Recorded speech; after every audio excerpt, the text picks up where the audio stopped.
Hello again, everybody, and welcome to the DSFL. No, not the Double Stuff Racing League, but the Dream Season Football League. We begin kickoff weekend at the Pit, Pittsburgh, Pennsylvania. Scoreless second quarter, Bradshaw back to throw, and he get picked.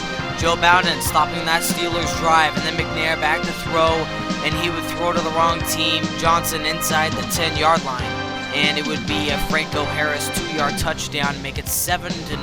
Oh, never mind. The PAT would be blocked to make it 6-0, and the Titans would reply a 7-6 score in the fourth. Bradshaw, one last chance, he would. Oh, jeez. Franco Harris short, final 7-6. Titans. 68 Chiefs against the 2000 Ravens, what was supposed to be a defensive slugfest. Never mind. It would be a quick touchdown, 7-0 Baltimore. And they would climb to a 24-3 lead before Lewis would pile drive the Chiefs for even more points, 31-3. Urbana says that let's please not let this be a shutout, and it'd be 2 straight touchdowns for Led Johnson and the Chiefs. They would score a third touchdown late, but it'd be way too late. Dawson with 3 huge picks, and the final 41-25 Baltimore. The 09 Texans hosting the Namath days of the Jets. Houston would be dominating the game, but because of red zone miscues, it would only be a 13-0 score at halftime. With the Jets still in it, it'd be an Emerson Bruiser carry from 2 yards out for the touchdown, followed by a 4th down and goal in the fourth quarter. Biggest moment of the game, Namath back to throw, looking left and throwing out of the back of the end zone. What is he doing? Who is the intended receiver on that play? Jets figure out a way to lose it by the final 13-7. 98 Vikings and the 87 Browns. First quarter, after a 7-0 score, Biner would take it 58 yards for a touchdown and a tie at 7-7. But Favre would reply with a big play to Bernard Berrien and a 17-14 lead late in the second quarter, but Kosar would make it 28 points for Cleveland at halftime, scored 28-17. Late in the fourth quarter, with Favre trying to tie things up, it'd be a Favre scramble and interception, and that's how the game would end for Minnesota, 28-20. 04 Eagles and the 08 Panthers. First quarter, handoff to D'Angelo Williams, and he'd take it 25 yards. Touchdown, Carolina, 10-13. Eagles, though, at the half. In the fourth quarter, Rocca to punt. It would be a deep ball for Robinson, set to return the punt, but he'd fumble the football, and it'd be recovered by Philadelphia, and they'd take it in for a touchdown. Then Carolina would have one last shot in the fourth. He'd be picked off, and Donovan McNabb with the game seal would go deep. Whoop! 81 yards for a touchdown to 81. Terrell Owens. Final 30-10. Eagles 365 yards offense. 2 of my games were glitched out this week. I apologize, but the first matchup, 98 Jags and the 07 Colts. Colts win 24-0 in an easy one. Then the 91 Lions in a huge upset in overtime over the Saints. 98 Broncos and the 88 Bengals. First quarter would be a huge offensive game for John Elway and the Broncos. 21-0 at the end of the first quarter. Armour with a 48-yard touchdown. Esiason would hit Collinsworth to make it 28-10, and then Kelly to make it 28-20 in the fourth quarter. One last shot for the Bengals. When Esiason passed to Tony Martin, it would be dropped, and that's how the Bengals lose 20-20 to the Broncos.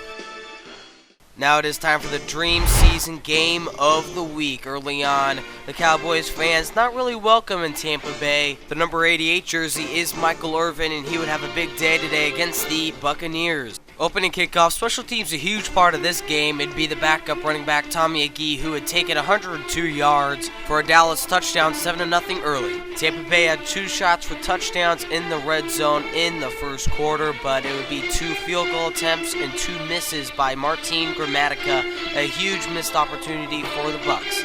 Start of the second, Dallas offense starting to move now. Michael Irvin, the beast, a 48-yard reception, getting his team all the way down inside the 10. So 3rd and goal at the Tampa Bay 3. Aikman back to throw, and his pass would be incomplete out of the back of the end zone. No touchdown. They'd have to settle for a field goal. 10-0. Tampa Bay finally getting something going now. Keenan McCardell on the reception, and then Johnson would pass for his first touchdown of the day, Jojo Vicious. Then Tampa Bay getting the ball, and would you look at this? They're now in the lead, 14-13 over Dallas. Cowboys need to respond now on 3rd down and 3. The pass would be incomplete to Emmitt Smith, giving the ball back to Tampa Bay. 3rd down time for Brad Johnson. Back the throw. He'd throw it over the middle, and it'd be picked by Larry Quick Feet Brown, and he'd take it all the way 28 yards for a Dallas touchdown, and now they lead 19-14. I say 19-14 because on the two-pointer, it would be no good. Quarles came in there scot-free. After back-to-back field goals by both teams, the Buccaneers need one last shot. It'd be a 1st down and goal at the 8-yard line. Brad Johnson back to throw, and Carl Williams is there for the touchdown. Buccaneers up 23-22. Troy Aikman has completed a lot of 4th quarter comebacks, but none against the 2002 Bucs. He'll need to do it here. Aikman throwing to Alvin Harper for a 1st down. Aikman thinking he can complete this 4th quarter drive. 3 plays later, Al Singleton has other ideas, and he seals it for the Tampa Bay Buccaneers, 23-22. So Troy Aikman was perfect on the day until he throws a late interception to Al Singleton to seal it for the Tampa Bay Buccaneers. They win it 23-22 and lead the league in offense. The undefeated 72 Dolphins against the 98 Falcons. Play action. Bob Greasy back to throw. 13-yard touchdown. Paul Woolfield. 7-0 early. Then Chandler would throw it straight to Lloyd Munford, and he'd take advantage. A Dolphins touchdown. Pick 6 would make it 21-16 before Jim Kick, the backup, would completely put this game away. 29-16 the final. The 99 Rams and the 05 Seahawks stood into an offensive shootout very early. Warner would hit his fullback Robert Holcomb for the early 7-0 lead, which would turn to a 10-0 lead later in the 1st quarter. But as the 2nd quarter got underway, Sean Alexander would do his thing.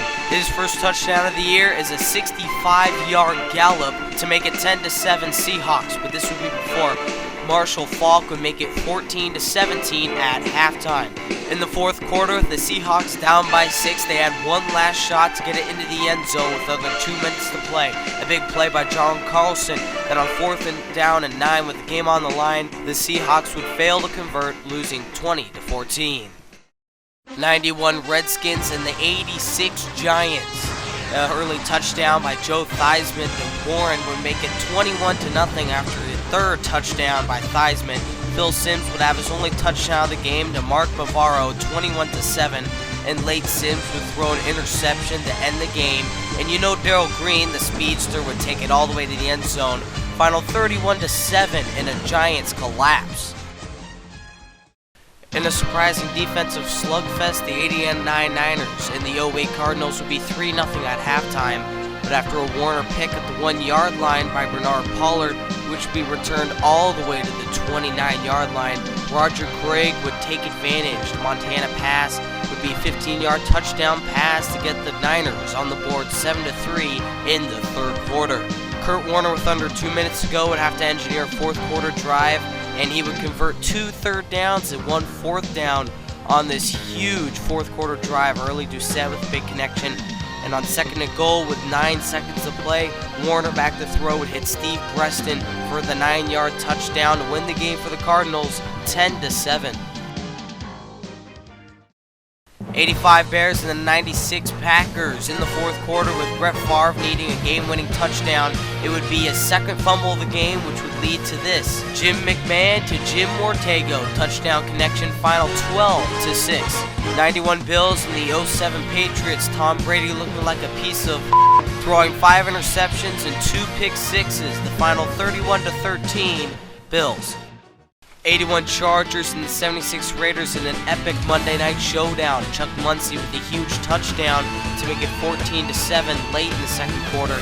In the 4th, after the Raiders would score a touchdown by Mark Van Egan to take the lead, it would be a Dan Fouts connection to Charlie Joyner to win the game, including a 3rd down 11 huge clutch run by Chuck Muncie. Here are the Week 1 scores. Make sure to tune in next Sunday. thank you for watching this presentation of the Dream Season Football League. Tune in Sunday for next week's edition of the Dream Season Football League.